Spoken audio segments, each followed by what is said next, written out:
was offered to the speaker who is going to speak about stress management and work-life balance. He has a very interesting profile. He is Mr. Vijay Raj Bhandari, and he is a founder of Niti Foundation. Niti Foundation is a Nepali non-profit organization engaged in strengthening Nepal's policy process through research, innovations, and alternatives. With local and international support, Niti Foundation promotes individual and organizational initiatives that strengthen policy engagement and ownership capacity in Nepal. Mr. Raj Bhandari, besides being an entrepreneur and leader, he is a meditation teacher practicing and preaching Vipassana meditation. So ladies and gentlemen, please welcome Mr. Raj Bhandari on the stage, please. Very warm good afternoon. Hope you might be having a very interesting session so far, and I'll try to make this session interesting as well. So, first of all, I would like to thank Groton Sellers for providing me this opportunity to share my work-life balance model with all of you. I would like, before the things that I'll be talking about, to make it more sensible, I would like to add something more about myself. Actually, I'm an entrepreneur, taught by one of the world-renowned entrepreneur professors in the world. And by profession, I'm an engineer. I started my career a long time back, about 36 years.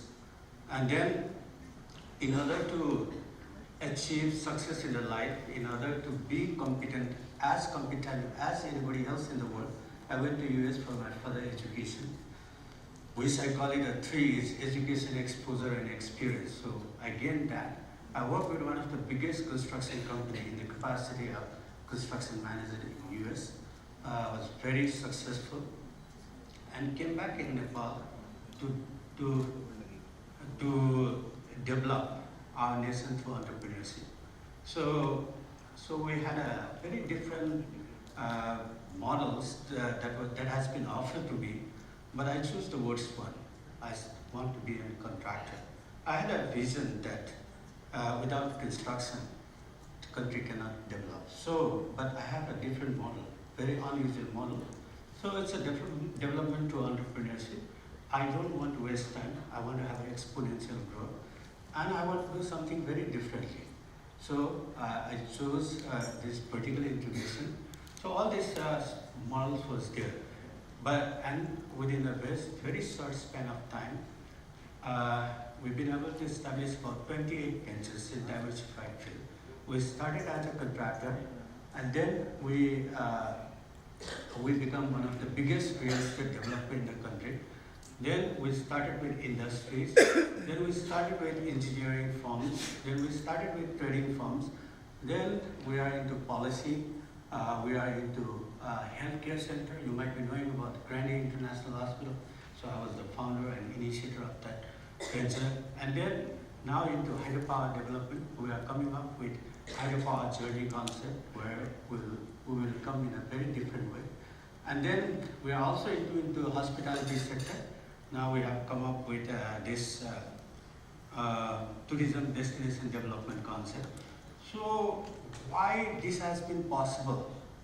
Within very short span of time, we started with 3 lakhs equity 26 years back. And now I think I still don't have a right figure what kind of a portfolio that I am managing. I know that I am managing 28 ventures. And not only in Nepal, we are also managing outside the boundary as well. So, but the thing is that this is a long journey, and it will be very interesting that we have been able to achieve this success through human capital only. But saying that, there is a technology is there, system establishment is there, it's all there. But I strongly believe that it was the human capital that has helped us to reach to this stature. So it started from myself. I was born and brought up in Kathmandu, and I was born in a very, very conservative family, very strict disciplined family. And the only way of I've been teaching lessons through punishment, physical and verbal abuse. So the stress, I grew up in a very stressful environment right from my childhood. And in my early days, I was a below average student. So it will be always anxiety for me whenever there is a finals. So I